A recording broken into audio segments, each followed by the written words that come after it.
আপনি কি জানেন নীল পূজার দিনে একটি মাত্র সঠিক উপায়ে ভগবান শিবের পূজা করলে জীবনের সবচেয়ে বড় বাধাও কিন্তু দূর হয়ে যেতে পারে। আজ আমি আপনাদের এমন একটি সহজ ঘরোয়া নীল পুজোর পদ্ধতি বলবো, যা করলে ভগবান শিব নিজেই আপনার ঘরে আসবেন। বন্ধুরা, নীল পূজা, যা নীল ষষ্ঠী নামেও পরিচিত, এটি মূলত ভগবান শিব ও মা ষষ্ঠীর পূজা। এই পূজা বিশেষ করে সন্তানের মঙ্গল, পরিবারের শান্তি এবং দুর্ভাগ্য দূর করার জন্য করা হয়।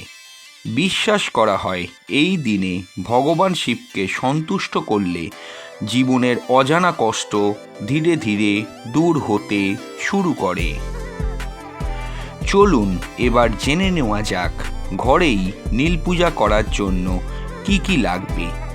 সর্বপ্রথম একটি শিবলিঙ্গ বা ভগবান শিবের ল্যামিনেশন করা ছবি, 2 গঙ্গা জল, 3 বেলপাতা অথবা বিল্বপত্র, 4 ধূপ এবং প্রদীপ, 5 দুধ, 6 দই, 7 মধু, 8 চিনি, 9 ফুল, 10 এবং শেষ হলো ফল। বেল ফল হলে খুবই উপকারী।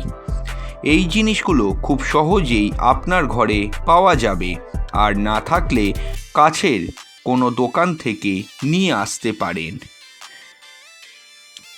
এখন আসল অংশ, কিভাবে করবেন ঘরোয়া উপায়ে নীল পূজা। সর্বপ্রথম পরিষ্কার পরিচ্ছন্নতা অবলম্বন করুন। বন্ধুরা, সকালে ব্রহ্ম মুহূর্তে ঘুম থেকে উঠে প্রথমে স্নান করে পরিষ্কার কাপড় পরুন। পূজা স্থানটি ভালোভাবে পরিষ্কার করুন। 2 শিবলিঙ্গ বা শিবের ছবি স্থাপন করুন। একটি পরিষ্কার জায়গায় শিবলিঙ্গ বা ভগবান শিবের ল্যামিনেশন করা ছবি রাখুন।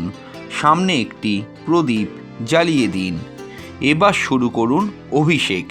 প্রথমে গঙ্গা জল, তারপর দুধ, তারপর দহি, মধু এবং চিনি। এই সময় মনে মনে বলুন ওং নমঃ শিবায়। কমপক্ষে 108 বার বলতে পারলে ভালো। যদি আপনি অপারগ হন তাহলে ন্যূনতম 54 বার কিন্তু বলতেই হবে। চতুর্থ হলো বেলপাতা ও ফুল অর্পণ। ভগবান শিবকে বেলপাতা অর্পণ করুন। মনে রাখবেন, বেলপাতার 3টি পাতা যেন অক্ষত থাকে। পঞ্চম হলো প্রার্থনা। এবার চোখ বন্ধ করে নিজের মনের কথা বলুন। ভগবান শিবকে আপনার সব দুঃখ জানান। বিশ্বাস করবেন এই মুহূর্তটাই সবচেয়ে বেশি শক্তিশালী। ষষ্ঠ হলো উপোস, যেটি অনেকটা ঐচ্ছিক বিষয় হিসেবেও অনেকে মনে করে। অনেকেই এই দিনে উপোস করে থাকেন, তবে না পারলেও সমস্যা নেই। মন থেকে পূজা করাই আসল উদ্দেশ্য। এবার আমরা বলবো কিছু গোপন নিয়ম, যা অনেকেই জানেন না। সর্বপ্রথম হলো সন্ধ্যার পর ভগবান শিবের পূজা করবেন না। দ্বিতীয় হলো বেলপাতা কখনো উল্টো করে দেবেন না, অর্থাৎ তেলা দিকটা ওপর দিকে রাখুন।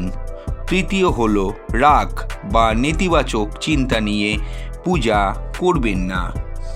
আর সবচেয়ে গুরুত্বপূর্ণ হলো এই দিনে কারুর ক্ষতি করার চিন্তা করবেন না, তার ফল নিজেকেই ভোগ করতে হয়। যদি আপনি সঠিকভাবে এই পূজা করেন তাহলে পরিবারে শান্তি আসবে, বাধা দূর হবে, সন্তানের উন্নতি হবে, মানসিক শান্তি পাবেন। বন্ধুরা, নীল পূজা শুধু একটি রীতি নয়, এটি বিশ্বাস ও ভক্তির এক অসাধারণ শক্তি। এই ভিডিওটা ভালো লাগলে লাইক করুন, শেয়ার করুন আর সাবস্ক্রাইব করতে ভুলবেন না।